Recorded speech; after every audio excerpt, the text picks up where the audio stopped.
Sushant Singh case में जांच एजेंसियां एक्शन में है। सीबीआई, ईडी और एनसीबी की तफ्तीश जारी है। सीबीआई रिया के वालिदैन इंद्रजीत चक्रवर्ती, सैमुअल और श्रुति से पूछताछ कर रही है। दूसरी जानिब एनसीबी अब्दुल बासित और जैद से पूछताछ कर रही है। एनसीबी ने इन दोनों को तफ्तीश में मिली जानकारी की बुनियाद पर गिरफ्तार किया है।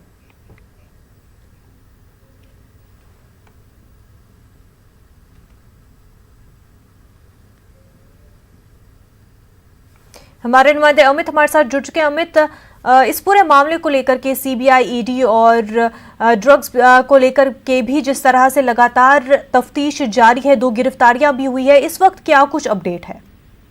देखिए, जो गिरफ्तारियां हुई हैं, जैद के बाद जो गिरफ्तारी हुई है बासित परिहार की, इन दोनों से नारकोटिक कंट्रोल ब्यूरो जो है देर रात से लगातार पूछताछ कर रही है। इसमें एक चैट सामने आया है जिसमें सैमुअल मेंढा ने जैद को 3 बार फोन किया, ये बात चला है।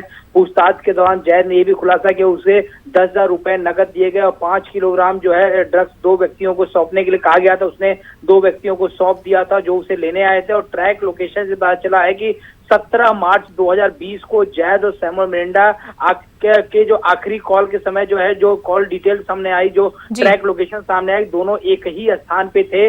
और सैमुअल मेंढा ने जैद को जो है 3 बार फोन किया था। और ये चैट में ये भी सामने आया कि शौविक ने जो है सैमुअल मेंढा से जैद की पहचान करवाई थी। और शौविक को जैद से मिलवाने वाला आदमी था बासित परिहार और सूर्यदीप मल्होत्रा। ये दोनों जो है शौविक चक्रवर्ती के संपर्क में थे और बासित ने ही जैद से जो है संपर्क करवाया था शौविक का, और शौविक ने जैद का संपर्क करवाया सैमुअल मेरेंडा से।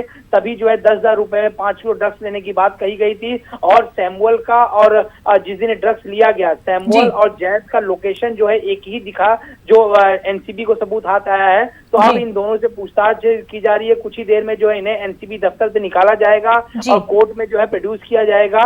तो अब जिस तरह से शौविक चक्रवर्ती का नाम इस पूरे मामले में सामने आया है, निश्चित तौर पे कह सकते हैं आने वाले दिनों में एनसीबी जो है सम्मन जारी करके शौविक को पूछताछ के लिए बुला सकता है। बिल्कुल अमित, बेहद शुक्रिया तमाम तफसीलात के लिए।